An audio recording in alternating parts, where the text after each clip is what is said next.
Hi everyone, it's Charles Lapp with RE/MAX Home Again Realty here. And over the last few weeks we've been doing some short videos about real estate. And one of the things that came up, we got questions on, was covenants. So I thought, well, okay, I'll do a video on covenants here and give you a little bit of information. And if I can't get it all in this one, we might do another one in the future explaining it just a little bit more. So the overarching term of covenants are regulations that somebody puts on a subdivision when they create a subdivision.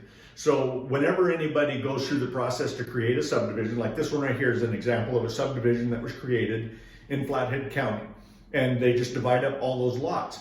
Well, the developer, he decides that he wants there to be certain rules. Now, we've talked about zoning in the past, so it's not zoning because that's governmental rules. So these rules are just some rules that they want for these particular properties. And they'll typically do them in writing. And so then some of the covenants that we see are maybe 3 or 4 pages long. Some of them are many multiple, maybe 50, 60, or 100 pages long. What kind of homes you can build, what size your home can be, even down to what colors you can use. I built a house in Columbia Falls 3 or 4 years ago, I guess it was, and we got all twisted around with the architectural committee about some minutia of colors and what colors could be used and what colors can't be used. And so there's some of that kind of stuff that goes into covenants. The actual full term is conditions, covenants, and restrictions. And so they're called CCRs.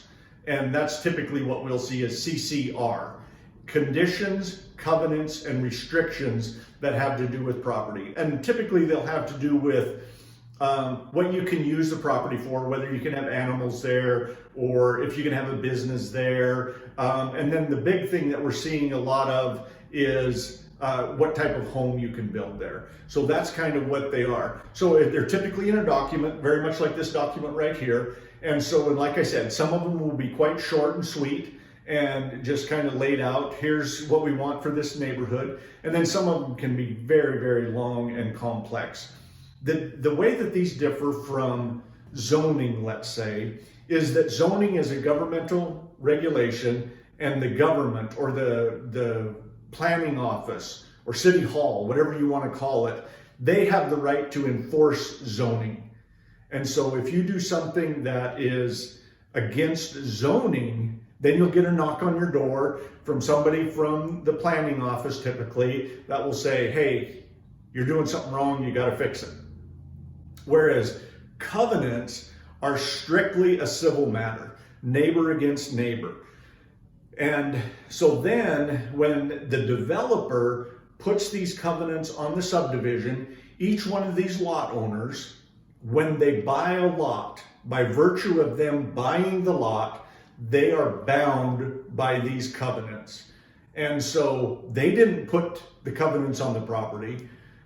Their neighbor didn't put the covenants on the property. It was a developer that did, thinking that by having all of these covenants on the property, it would make the neighborhood a better place to live.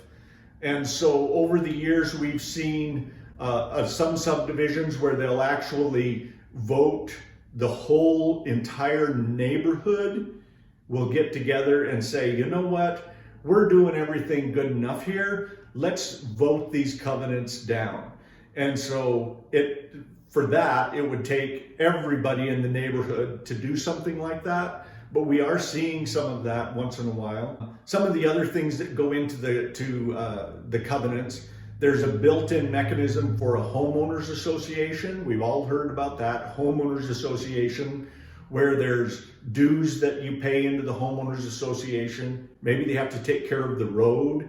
And so the road users agreement, that might be in there, or it might be a separate document to where everybody, by virtue of buying a lot and owning a lot in this community, they agree that they're going to abide by this.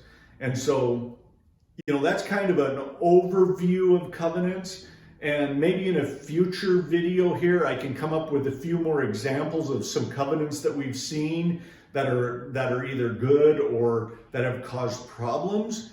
But for right now, for today, that's kind of an overview of covenants. If you have any specific questions about covenants, go ahead and just respond and ask the question, and we'll be glad to get to it and answer your question. And I'm sure if you have a question, somebody else will have a question as well. Thank you very much for listening today.